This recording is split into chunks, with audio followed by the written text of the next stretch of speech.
دو تہائی اکثریت بحال کرنے کے لیے اضافی نشستیں واپس لینے کے واسطے سپریم کورٹ کے فیصلے کو نظر ثانی میں چیلنج نہیں کیا تھا؟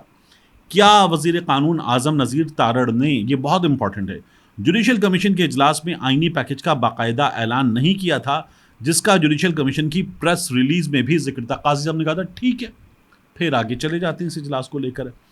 کیا وزیر قانون نے کمیشن کے اجلاس سے باہر آ کر صحافیوں کو نہیں بتایا تھا کہ ججوں سمیت تمام سرکاری ملازمین کی ریٹائرمنٹ کی حد بڑھائی جا رہی ہے تاکہ پینشنوں کا بوجھ کم کیا جا سکے؟ یہی بات خواجہ آصف صاحب بھی کر رہے تھے۔ اور پھر متی اللہ جان صاحب کہتے ہیں کہ اگر حکومت متنازع دو تہائی اکثریت کے ساتھ آئینی ترمیم کرنے کی پوزیشن میں آ جاتی تو کیا چیف جسٹس اور دیگر ججوں کی مدت عہدہ میں توسیع نہیں کر دی جاتی؟ اور پھر انہوں نے جملہ لکھا ہے حاصل ٹویٹ، وہ کہتے ہیں خلاصہ یہ ہے کہ انگور کھٹے ہیں۔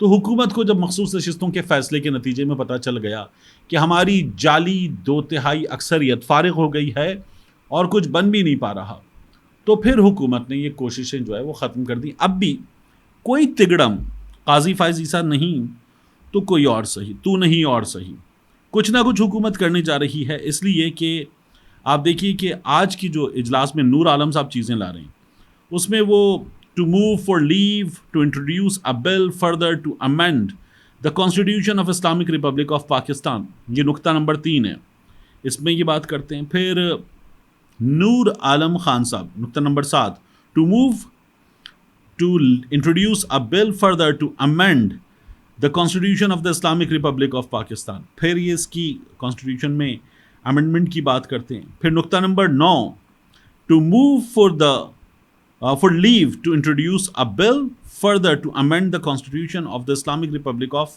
پاکستان، یہ بھی نور عالم صاحب بات کریں۔ اس کے علاوہ آپ دیکھیے کہ دانیال چودھری صاحب، to move for leave to introduce a bill further to amend the Supreme Court number of ججز ایکٹ 1997، تو نئے ججز بھی سپریم کورٹ آف پاکستان میں لانے کی بات ہو رہی ہے، یہ دانیال چودھری صاحب مسلم لیگ نون کے بتا رہے ہیں۔ تو حکومت ایک فرنٹ بند ہو چکا، لیکن ابھی حکومت کچھ اور ہاتھ پاؤں مارے گی، کچھ اور کوششیں کرے گی، یہ سلسلہ جاری رہے گا۔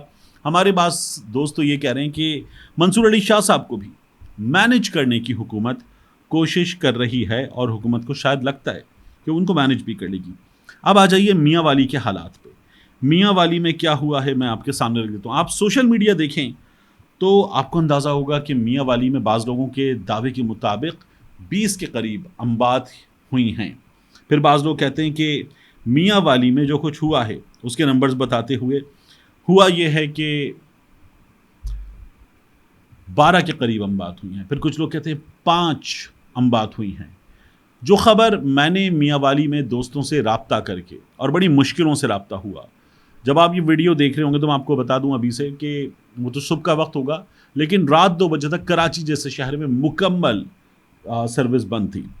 تو میں نے جن دوستوں سے رابطہ کیا میاں والی کی صورتحال جاننے کے لیے، ان کا یہ کہنا ہے کہ 2 شہادتوں کی اطلاع ہے، یہ جو 5 کی بات ہو رہی ہے، 12 کی بات ہو رہی ہے، یہ اطلاع درست نہیں ہے۔ لیکن آپ ایک اور چیز دیکھیں کہ میڈیا کوریج نہیں کر رہا، میاں والی کے حالات کی میڈیا کوریج نہیں کر رہا۔ 2 مذہبی گروہ آمنے سامنے آئے اور پھر وہاں صورتحال بگڑ گئی۔ اب اس صورتحال میں جو میاں والی کے تاجروں کی انجمن ہے وہ کہتی ہے کہ ڈی پی او اور ڈی سی او ان کو فوری طور پر ہٹایا جائے، اور تنازع ان 2 افسران کی بد انتظامی کی وجہ سے پیش آیا ہے، تو ان دونوں کو فوری طور پر ان کے عہدوں سے ہٹا دیا جائے، یہ ڈیمانڈ ہمارے سامنے آ رہی ہے۔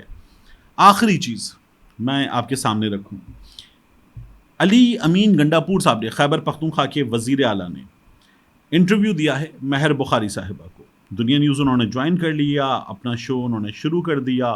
مہر بخاری صاحبہ نے یہ جو سب سے بڑا مسئلہ تھا نا کہ عمران خان سے بات کس کی ہوئی، یہ سوال کیا اور پوچھا کہ آپ سے رابطہ کس نے کیا تھا، تو علی امین گنڈاپور صاحب نے کہا کہ ظاہر ہے اسٹیبلشمنٹ نے، جو ملک چلا رہے ہیں وہی رابطہ کرتے ہیں۔ گنڈاپور صاحب نے یہ بتایا، انہوں نے یہ بھی کہا کہ جب مجھ سے کہا گیا کہ آپ اس سلسلے میں عمران خان صاحب تک پیغام پہنچائیں، لے کر آئیں، تو انہوں نے کہا کہ نہیں، میں تو نہیں چاہتا، آپ کسی اور کو لے جائیں، ان سے بات کروائیں.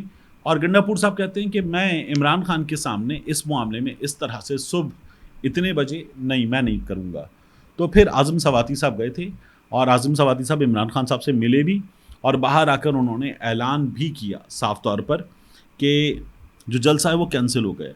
تو علی امین گنڈاپور صاحب کہتے ہیں اسٹیبلشمنٹ ملی تھی.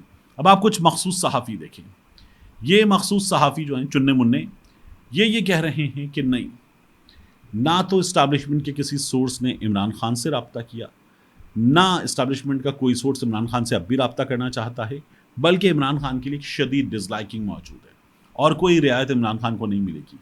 بندہ ان سے پوچھے کہ کیا رعایت بھی اسٹیبلشمنٹ کو دینی ہے، کیا عمران خان سے معاملات طے بھی اسٹیبلشمنٹ کو کرنے، کیونکہ یہ تو عدالت کے کرنے کا کام ہے. مگر ہمارے ہاں چاپلوس صحافی ایسے ہیں کہ وہ یہ تمام اعلانات خود کرتے، وہ اعلانات جو وہاں سے نہیں ہوتے کہ ہماری سیاست میں پریزنس کم سے کم ہونی چاہیے، وہ اعلانات یہ لوگ کرتے ہیں اور ان کا یہ سلسلہ اب تک جاری ہے. ملتے ہیں انشاءاللہ آپ سے اگلی ویڈیو میں.